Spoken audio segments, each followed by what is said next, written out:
오늘 아침을 여는 말씀은 욥기 11장 5절에서 6절입니다. 하나님은 말씀을 내시며 너를 향하여 입을 여시고 지혜의 오묘함으로 내게 보이시기를 원하노니 이는 그의 지식이 광대하심이라. 하나님께서 너로 하여금 너의 죄를 잊게 하여 주셨음을 알라. 최악의 상황에 믿음까지 바닥난 욥의 소식을 들은 욥의 세 친구는 욥을 찾아와 그와 변론하기 시작합니다. 엘리바스와 빌닷이 욥과 대화를 한 번씩 주고받은 후 소발이 처음으로 변론하는 장면이 오늘 읽은 11장에 기록되어 있습니다. 소발은 이렇게 첫 입술을 뗍니다. 말이 많으니 어찌 대답이 없으랴. 말이 많은 사람이 어찌 의롭다 함을 얻겠느냐.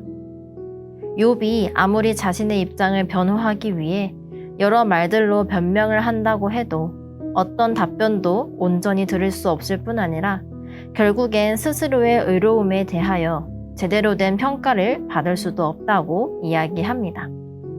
이어서 내 자랑하는 말이 어떻게 사람으로 잠잠하게 하겠으며 내가 비웃으면 어찌 너를 부끄럽게 할 사람이 없겠느냐라고 하는데 자랑하는 말만 늘어놓는 너를 보고 어떻게 우리가 잠잠히 있을 수 있겠냐. 엘리바스와 빌닷의 변론을 너가 비웃고 있다면 너도 비웃으며 살 수밖에 없다 라면서 소발은 엘리바스와 빌닷보다는 조금 더 직설적인 말들로 욥에게 이야기합니다.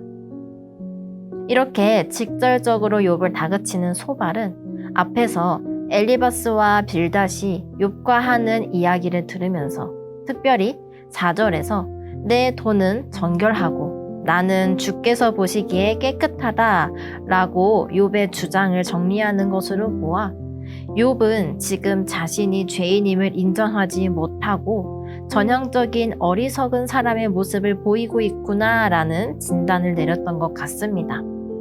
그래서 소발은 하나님께서 욥을 향해 입을 여셔서 말씀하시기를 간절히 소망하고 있습니다. 그러면서 소발이 무슨 이야기를 꺼내냐면 지혜에 대해 이야기를 합니다.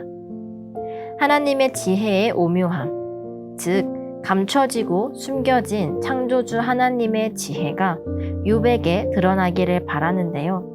그 이유는 무엇이냐면 하나님의 지혜는 우리가 이해할 수 없는 너무나도 어려운 것이기 때문이라는 겁니다.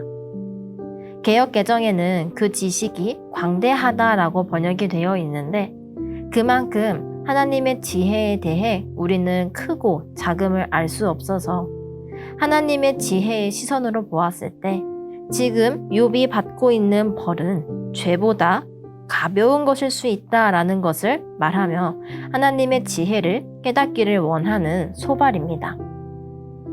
그런데 소발의 이 조언에 아이러니한 게 하나 있는데 그것은 무엇이냐면 하나님의 지혜를 헤아리기 어렵다고 말한 소발이지만 지금 욥이 받고 있는 벌이 죄보다 가벼운 것이라는 판단을 해버린 것입니다.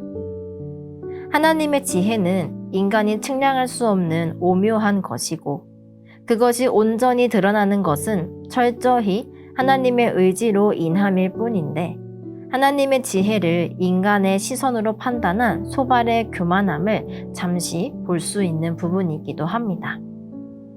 여러분, 혹시 나는 어떻습니까?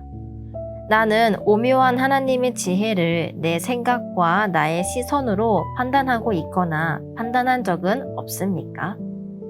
소발이 7절부터 10절까지 하나님의 그 깊으신 뜻을 우리가 어떻게 다 알겠냐고 말하고 있는 것처럼 우리는 정말 바다보다도 더 넓고 땅과 하늘보다도 더 깊고 높은 주님의 지혜를 알 수 없는 존재들입니다.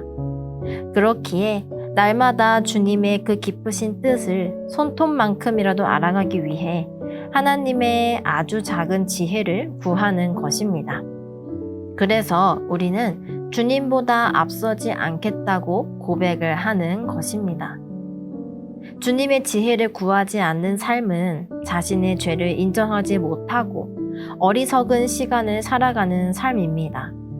자신의 시선으로 무엇인가를 판단하고 그것이 옳다고 생각하는 삶입니다. 사랑하는 성도 여러분, 우리는 하나님께서 우리의 창조주 되시며 주인 되시며 아버지 되시는 분이심을 잊어서는 안 됩니다.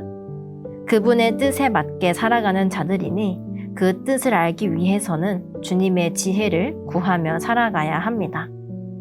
우리의 시선이 아닌 인간의 생각을 뛰어넘어 일하시는 하나님께 구하고 받은 지혜로 말미암아 지혜로운 삶을 살아가는 저희 모두가 되기를 소망합니다. 그리하여 하나님께서 보시기에 어리석지 않은 자, 지혜로운 자가 되기를 그렇게 인정받는 저희 모두가 되기를 간절히 소망합니다.